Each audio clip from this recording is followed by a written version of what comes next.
Entered not guilty pleas. We know that Jake is now being represented by two attorneys from the public defender's office. We have that information up right now.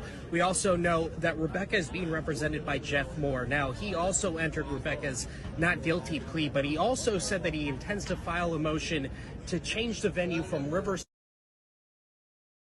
to Banning for this case because he says it relates to Cabazon.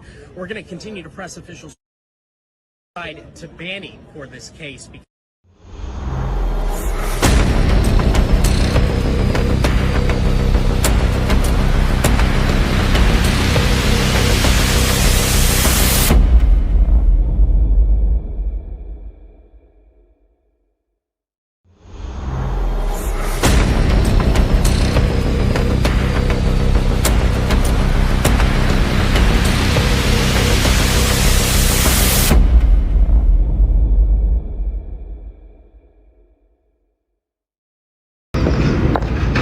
I don't want to give up too much of her information, but she's been through it.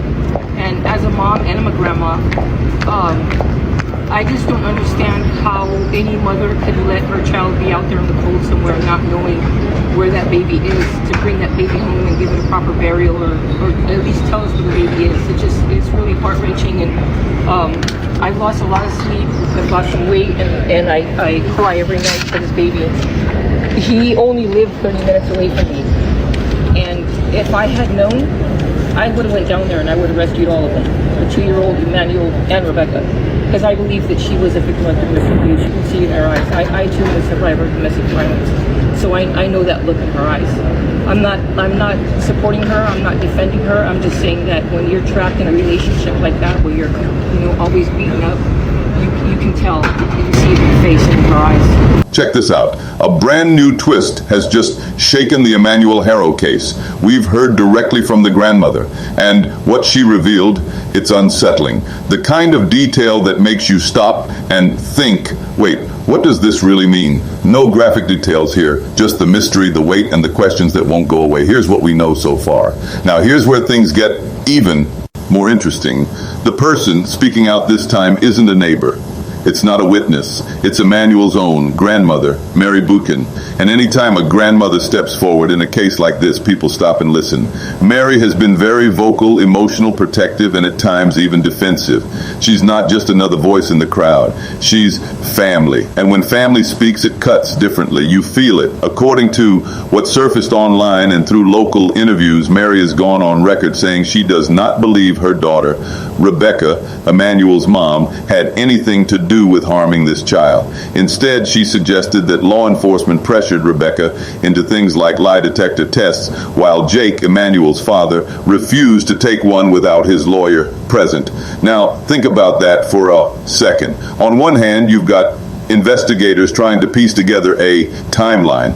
On the other, you've got a grandmother insisting her daughter is being cornered, painted into a picture she doesn't belong in. Who do you believe? And here's the part that makes this so gripping. Mary isn't just casually commenting. She's been emotionally invested in every word, sometimes tearary, sometimes fiery, always determined to defend her family. She said in her own way that people don't know the full story, that there's more under the surface. But the question is, what exactly is she protecting? Is this the fierce loyalty of a grandmother clinging to hope? Or is it a defensive shield built to protect loved ones, no matter the cost? What we do know is this: Mary's statements cast a brand new light on the case because they don't just reveal emotion, they reveal division. On one side, law enforcement piecing together evidence. On the other, a grandmother refusing to let go of her belief in her daughter's innocence. And that tension is exactly why this case continues to draw so much attention. All right, let's break this down, because what Mary, the grandmother, actually said is sending shockwaves through this case. According to what's been reported, Mary insists the parents are innocent, not just one of them, but both.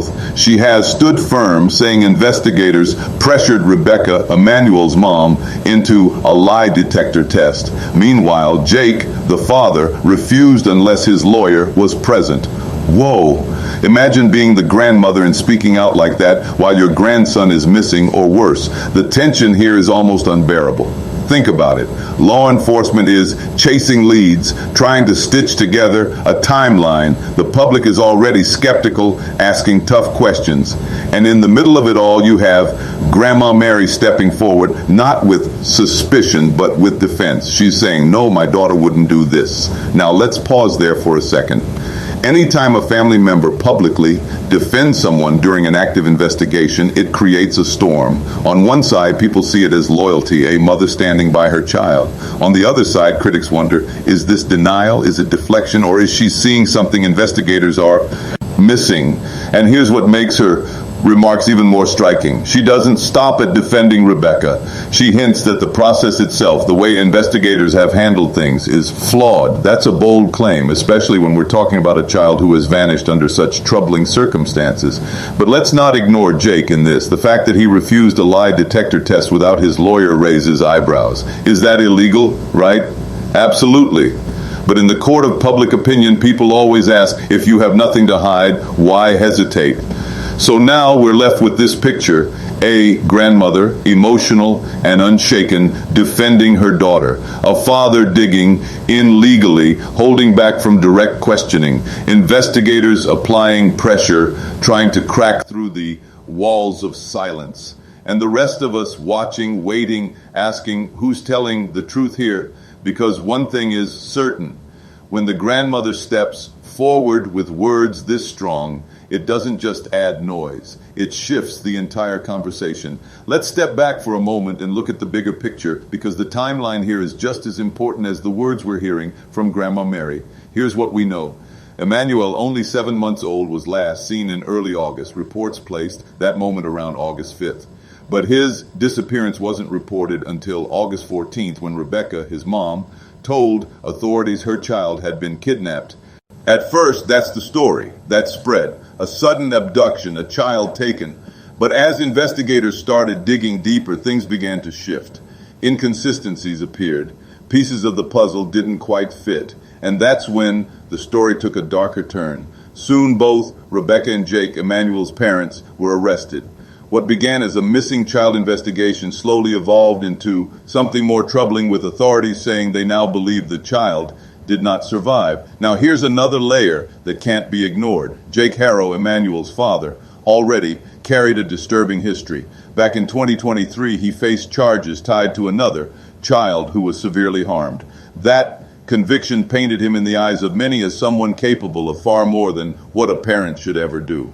And when that past resurfaced in the headlines, it changed the tone of this entire case. But amid that storm, the arrest, the timeline, the criminal past, we return to Mary, the grandmother. She isn't wavering. She isn't conceding. In fact, she's doubling down. She has told investigators point blank that Rebecca was asked to take a lie detector test while Jake refused without legal counsel. And in Mary's eyes, that doesn't prove guilt to her. It proves the system is stacking the deck against her daughter. So here's the conflict that makes this case so haunting. On one side, investigators pointing to a timeline full of holes to a father's prior conviction to evidence they say supports their charges. On the other, a grandmother holding the line, insisting her daughter is innocent and that the process itself may be flawed. It's this clash between law enforcement's version of events and a grandmother's unshaken belief that keeps the mystery alive and the emotions raw. And while Mary, the grandmother, continues to defend her daughter, the reaction online has been very different. On Reddit, the emotion, the gnawed weight of this case is everywhere. One commenter wrote, "My heart just hurts so bad for that little baby." That's the kind of raw, unfiltered grief that captures how many people feel. Sadness, empathy, and frustration all rolled into one. But then there are others who are less forgiving, pointing to details they say don't make sense. One user flagged what they called red flags. Cameras didn't see the suspect vehicle. Parents keep referring to the missing child in past tense. Those kinds of observations spread fast, fueling suspicion and doubt. So here we are, caught between two very different narratives. Online, communities dissecting every detail, questioning the parents, calling out inconsistencies, and then Grandma Mary standing firm, insisting the story isn't what it looks like, insisting her daughter is innocent. That contrast is powerful. On one hand, the collective voice of strangers demanding answers. On the other, the voice of a grandmother emotionally tied to the case, refusing to believe the accusations. And it's that tension between public suspicion and private loyalty that makes this case so charged, so emotional, and so difficult to look away from. And here's where the story takes an even more chilling turn. Despite the grave allegations, despite Jake's past conviction, Grandma Mary has not stepped back. She persists in defending them. She points again and again to the fact that Rebecca agreed to a lie detector request while Jake refused without legal counsel. Now that alone is a twist worth pausing on, because in most families those kinds of details would be the breaking point. Yet here it's the opposite. For Mary, this is fuel for her defense. In her eyes, Rebecca's willingness shows honesty, while Jake's refusal is being misread. But what does that say about this family dynamic, about the grandmother's role? It places her in a heart-wrenching position, caught between grief for her grandson and belief in her daughter's innocence. This grandmother is navigating a storm of contradictions, the pain of loss, the shadow of a father's past, and the growing suspicion from the public. And through it all, she keeps her voice steady, keeps repeating that her daughter is not guilty. And that's what makes this case so unsettling. Because when you strip away the headlines, what you see is a grandmother clinging to hope in the middle of chaos. Is it denial? Is it fierce loyalty? Or is she holding on to truths that haven't come to light yet? So many questions swirl, and none of them come with easy answers. And that, more than anything, is what keeps people glued to every update. So now we have to ask the hard questions. What does it say when a grandmother stands by her family so publicly in the blowtorch heat of an active criminal probe? Is this fierce loyalty a refusal to let go of the daughter she raised? Is it denial, a way of shielding herself from the unbearable? Or could it be something more complex? A grandmother who knows pieces of the story the rest of us don't. And then there's Jake. What does it mean that he refused to take a lie detector test without his lawyer present?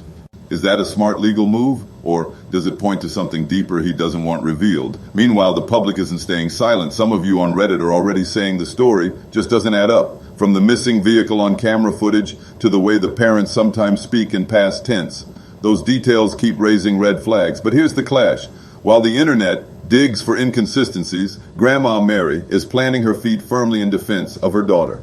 That gap between what strangers are convinced of and what family swears to is where the heart of this mystery lies. So, what do you think? Is Grandma protecting her daughter no matter what, even if the truth is painful? Or is she one of the few voices actually pointing us closer to what really happened? Those questions don't just keep the case alive. They're the very reason people can't look away.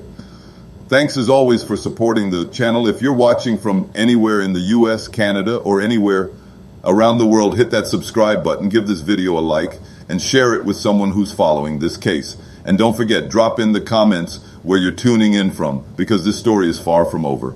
We'll continue to cover every twist, every revelation, and every update as it unfolds. So I'll leave you with this. What do you think about Grandma Mary's words? The way she's standing by her daughter, the questions it raises about loyalty, truth, and denial. What do you make of this entire situation? Drop your thoughts in the comments. Stay tuned, because this case is only getting more intense